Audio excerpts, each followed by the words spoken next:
Planets, stars और nebula की तस्वीर कैप्चर करने के बाद अब जेम्स वेब टेलीस्कोप ने बादलों की तस्वीर कैप्चर की है।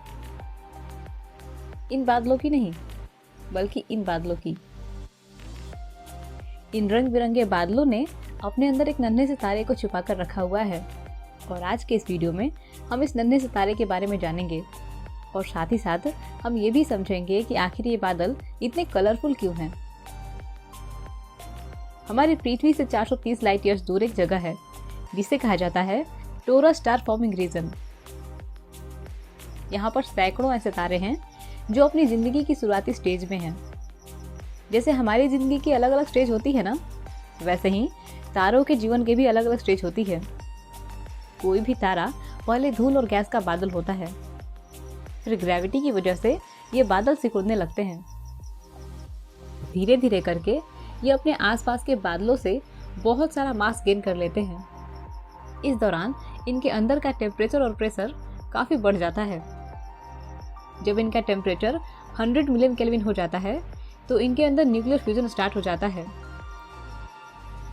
इसके बाद ये अपनी खुद की लाइट और हीट जनरेट करने लगते हैं और इस तरह के एस्ट्रोनॉमिकल ऑब्जेक्ट को ही स्टार्स कहा जाता है।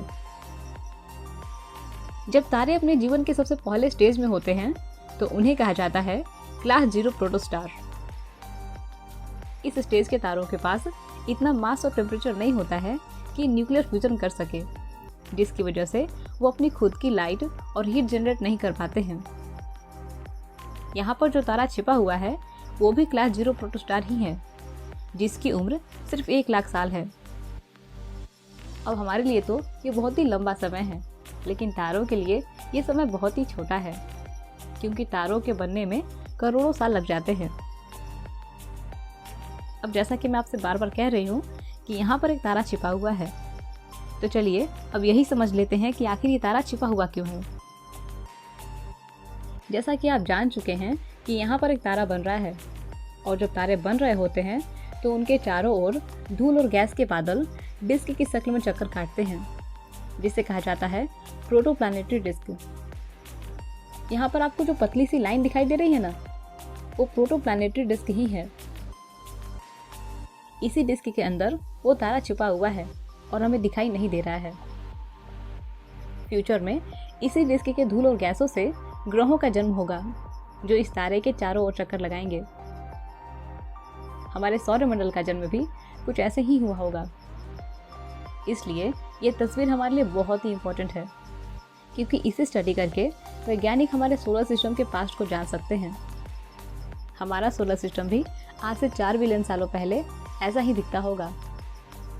बस यूँ समझ लीजिए कि इस तस्वीर में हम अपने सोलर सिस्टम के पास्ट को देख रहे हैं। इस प्लैनेटरी डिस्क का साइज हमारे सोलर सिस्टम के बराबर है और इसके अंदर जो तारा बन रहा है उसका द्रव्यमान हमारे सूरज के द्रव्यमान का 20 से 40% है।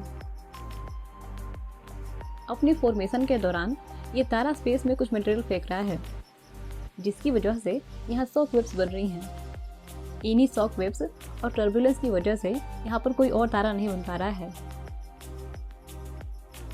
आप ये कह सकते हैं कि ये तारा थोड़ा सा लालची है और ये चाहता है कि इसके आसपास जो भी मटेरियल है वो सिर्फ इसे ही मिले। ये तारा इस मटेरियल को किसी और तारे के साथ शेयर नहीं करना चाहता है।